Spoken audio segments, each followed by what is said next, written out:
Isa Al-Masih itu bukan Tuhan, mengapa ketika hari penghakiman di akhir zaman itu, mengapa di dalam Al-Quran ditugaskan Nabi Isa, bukan Muhammad yang mereka junjung sebagai Rasulullah? Mengapa Nabi Isa yang ditugaskan untuk datang menghakimi seperti itu?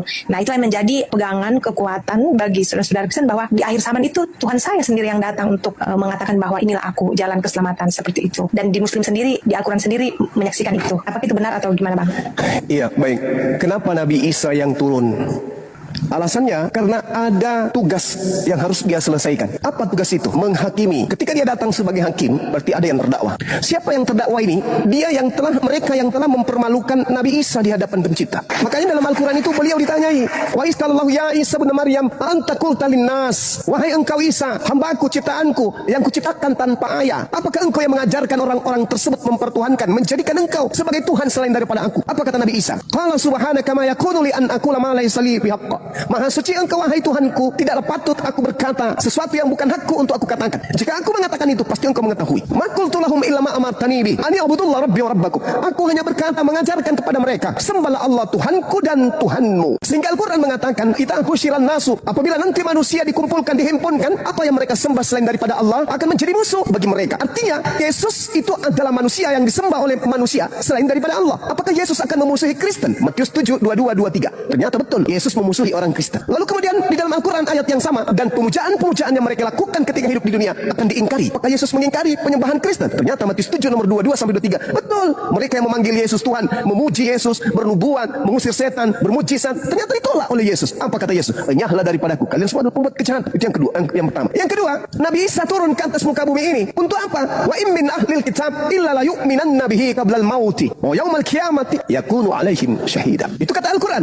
Tidak ada seorang pun di antara ahli kitab yang tidak beriman kepada Nabi Isa alaihissalam menjelang kematiannya, dan pada hari kiamat Nabi Isa akan menjadi saksi atas mereka. Lalu kemudian ketika Nabi Isa turun sebagai hakim, siapa yang mau dihakimi? Umat Islam mau dihakimi. Apa alasannya umat Islam mau dihakimi? Nabi Isa tidak datang untuk umat Islam, Nabi Isa datang untuk Bani Israel. Maka yang dihakimi adalah mereka yang terdakwa. Kenapa mereka terdakwa? Karena mereka melakukan pengingkaran kepada ajaran Nabi Isa ketika Nabi Isa datang kepada Bani Israel. Apa yang dikatakan oleh Nabi Isa alaihissalam? Di dalam Yohanes 12 nomor 48, apa kata Yesus?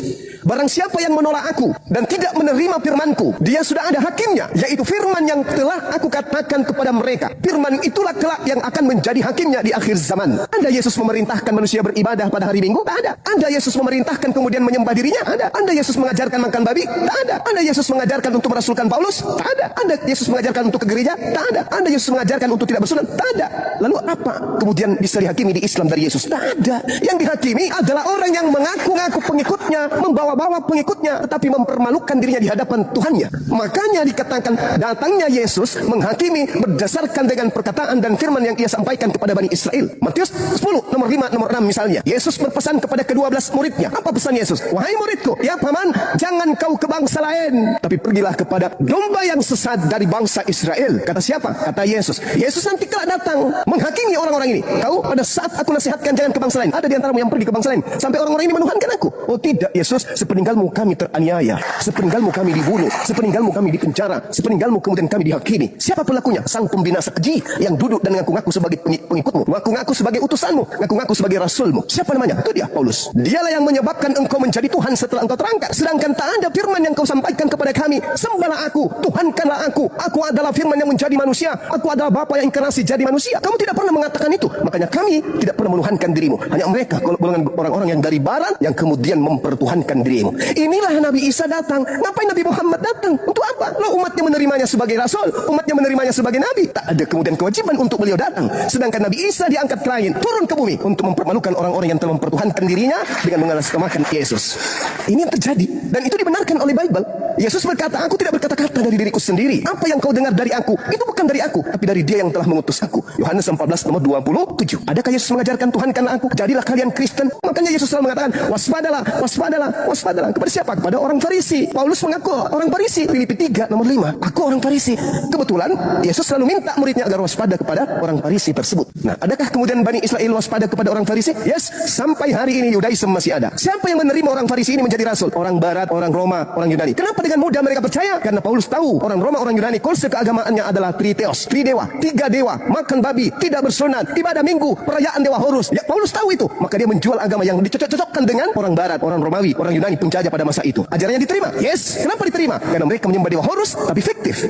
Mereka menyembah dewa Zeus tapi tak pernah nampak. Mereka menyembah kemudian Hercules tapi hanya angan-angan nenek moyang mereka. Dewa-dewa mereka tak pernah nuzul. Tapi ketika mereka melihat Yesus membangkitkan orang mati, membuat orang lumpuh berjalan, orang buta melihat, mereka takjub. Oh, inilah Tuhan kita, inilah dewa kita. Dijuallah kemudian ke Roma dan Yunani. Diterima. Resmilah abad keempat Yesus menjadi Tuhan bagi mereka, menggantikan dewa Horus. Itu fakta real. Kesalahan inilah sehingga Allah mengutus Islam dengan Al-Quran untuk meluruskan. Ya ahlal kitab, qad ja'akum rasuluna yubayyinu lakum, wahai ahli kitab, Yahudi, Nasara dan orang-orang zalim yang ada di antara keduanya, telah datang nabiku kepadamu, yaitu baginda Rasulullah Muhammad sallallahu alaihi wasallam. Barang siapa yang ingin selamat, ikut. Dia membawa kitabullah, dia membawa cahaya yaitu dinul Islam. Ikut. Tapi kalau kamu tidak ikut, hendak kemana kalian pergi? Aku akan minta kepada Bapa. Yohanes 14 nomor 26. Apa kata Yesus? Nomor 16. Aku akan minta kepada Bapa seorang manusia, penolong lain yang akan mengajarkan, membimbing kepadamu segala sesuatu berkaitan dengan kebenaran, keadilan, pengisapan dunia akan dosa. Masih banyak yang aku ajarkan kepadamu, tapi kamu belum sanggup untuk menanggungnya. Tapi ketika ia datang, yaitu seorang penolong lain, dia yang akan membimbing kalian kepada setiap kebenaran, keadilan, pengisapan dunia akan dosa. Adalah benar jika aku pergi. Sebab kalau aku tidak pergi, seorang penolong itu tidak akan datang kepadamu. Tetapi kalau aku pergi, dia akan datang. Dia akan tidak berkata-kata dari dirinya, melainkan yang disampaikan adalah apa yang didengarnya. Kemudian dia akan memuliakan aku. Siapa dia? Seorang penolong lain itu. Inilah yang diterangkan dalam Al-Quran. Wa iz qala Isa bin Maryam ya bani Israil inni rasulullahi ilaikum musaddiqan lima baina yadayhi minat Torah wa mubasyiran bi rasulin ya'ti min ba'di ismuhu Ahmad Muhammad. Ketika Yesus datang, dia hanya untuk Bani Israel. Ketika Nabi Muhammad datang, dia adalah Nabi Rasul penutup untuk seluruh umat manusia. Makanya saudara Kristen itu kehilangan arah. Loh, kok bisa begitu? Oke, saya buktikan. Wahai saudaraku Kristen, siapa nabimu? Nabi Kristen siapa? Nabi Daud? Bukan. Salomo? Bukan. Musa?